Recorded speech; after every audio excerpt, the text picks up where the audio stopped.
Where are your condemnations? Where's your channel covering this? Cover this. Say the truth. We understand you're an employee. You're just a puppet. You're just a mouthpiece. Come talk to me like a human being. Come talk to me like a human being. Thank you. I understand you have your foreign policy. No, I've heard you. I've heard you. You hear me. I understand you have your foreign policy. I understand you speak for your government. I understand you represent your government. But that being said, you're a country that's claimed free speech. Your customized democracy is actually what led to Hamas. And now we are watching an occupation, and we are watching the result of your silence, of your misrepresentation of Arabs. The woman speaking there is Egyptian podcaster Rahma Zain. She's now actually appeared on Piers Morgan's show, where she was asked this. I know Clarissa Ward, the correspondent that you were very passionate towards. In my opinion, having worked at CNN, she is one of the best foreign correspondents in the world. And I felt absolutely has tried to straddle this very tricky line of reporting fairly and accurately on what is a horrendous conflict. When you look back at yourself in that exchange with Clarissa, how do you feel about the way that you addressed her? Do you have any regret? Or do you feel you could have expressed yourself differently? Or do you feel that it accurately represented how you were feeling?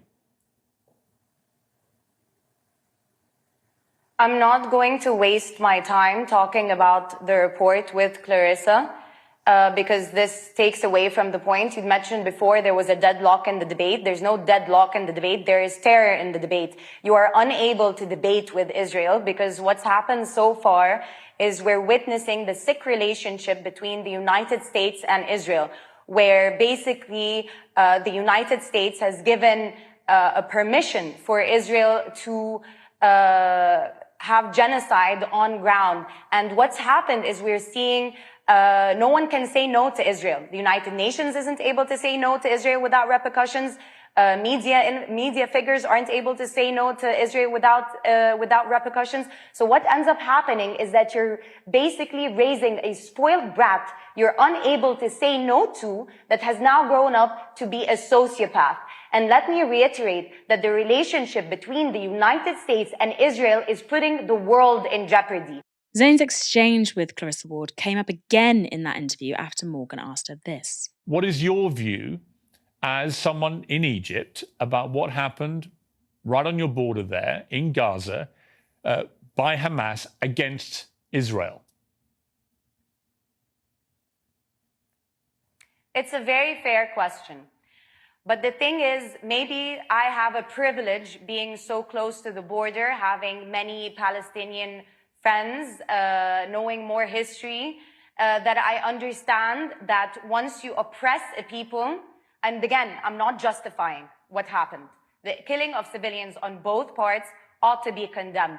But the danger in you starting an interview asking me to condemn Hamas then pours into Israel's blind defense of its own state, which ends up killing over 5,000 Palestinians, over 700 dead. And going back to the report that you were discussing at the beginning with the CNN reporter, the issue with that is everything is always taken out of context. And this is the issue we have with Western media. Had the journalist been there on ground with the volunteers that night, as for example I was, she would have listened to the bombardment of Israeli bombs that start from 2:30 a.m. and do not stop. She would have also witnessed the fact that we would get an okay from Israel's side. I'm not done. From Israel's side, that the supplies would go in, and then it's like they toy with your morale so that for hope from both sides is stopped. The narrative has got to change. I'm not done. Now, it's not just people close to Palestine who agree with Zain that the narrative does have to change. The BBC has also come under fire for its coverage. Israel and its supporters have attacked the broadcaster for refusing to call Hamas fighters terrorists. But inside the BBC, there is a different kind of criticism. According to The Times, the BBC staff are accusing the broadcaster of showing a bias towards Israel, with one source saying this. What Hamas did was atrocious, and nobody is excusing its actions, but the mood from a lot of people in the building is that we aren't getting the coverage right. Staff have been crying in the toilets, and freelancers have been sacrificing earnings by not showing up to work because of the distress caused. Many people are feeling deeply disturbed. That complaint, which was reported in the Times, follows an email sent to the corporation's head, Tim Davie, by Rami Rahayem, a BBC correspondent based in Beirut. In that email, Rahayem says this: words like massacre, slaughter, and atrocities are being used prominently in reference to actions by Hamas, but hardly, if at all, in reference to actions by Israel.